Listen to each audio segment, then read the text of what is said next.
আসসালামু আলাইকুম প্রিয় দেশবাসী, আমি রিদওয়ান হৃদয় চট্টগ্রাম ১৩ আসনের আনোয়ারা ও কর্ণফুলী সহ দেশের সকল নাগরিককে জানাই শুভেচ্ছা।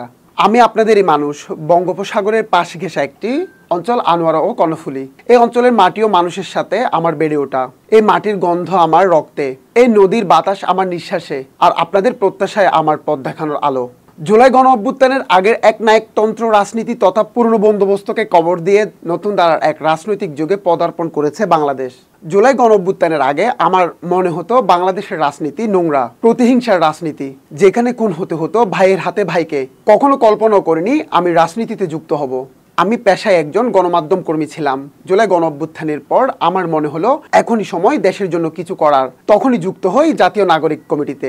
আমার পরিচয় একটাই, আমি একজন তরুণ, একজন কর্মী, একজন সেবক। আমার বড় পরিচয় ক্ষমতা নয়, জনতা।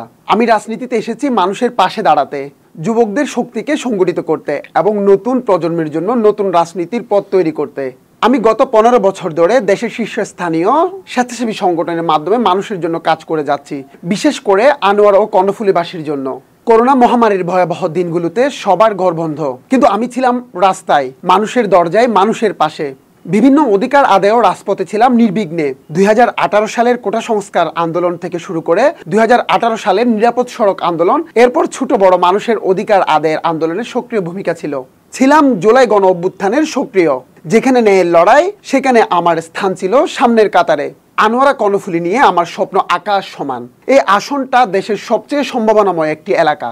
শিল্প, শিক্ষা, নদী, কৃষি, বন্দর, পর্যটন সবকিছু আছে, কিন্তু বছরের পর বছর অবহেলা আর অবঞ্চনায় মানুষ এখন ক্লান্ত।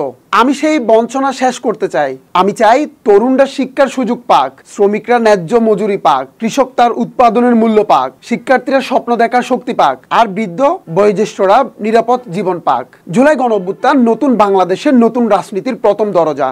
জুলাই আন্দোলন আমাদের শিখিয়েছে মানুষ যখন জেগে ওঠে তখন অন্যায় টিকে থাকে না।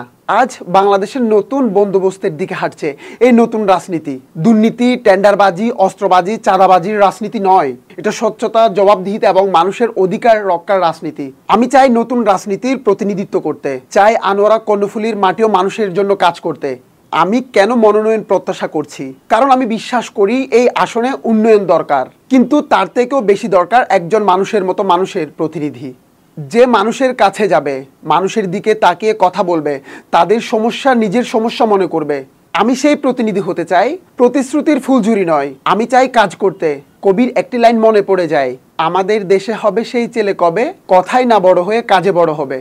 আনোয়ারা কর্ণফুলীবাসীর ভাই বোনেরা, আমি আজ আপনাদের সামনে ক্ষমতা চাইতে আসিনি। আমি সুযোগ চাই সেবা করার। আপনাদের ভালোবাসা আমার শক্তি, আপনাদের বিশ্বাস আমার সাহস, আপনাদের আশা আমার যাত্রার দিশারি। একজন তরুণ হিসেবে, একজন কর্মী হিসেবে, একজন মানুষের সেবক হিসেবে আমি আপনাদের সাথে থাকতে চাই, পাশে থাকতে চাই, লড়াই করে যেতে চাই। আল্লাহ আমাদের সবাইকে হেফাজত করুক। আল্লাহ হাফেজ।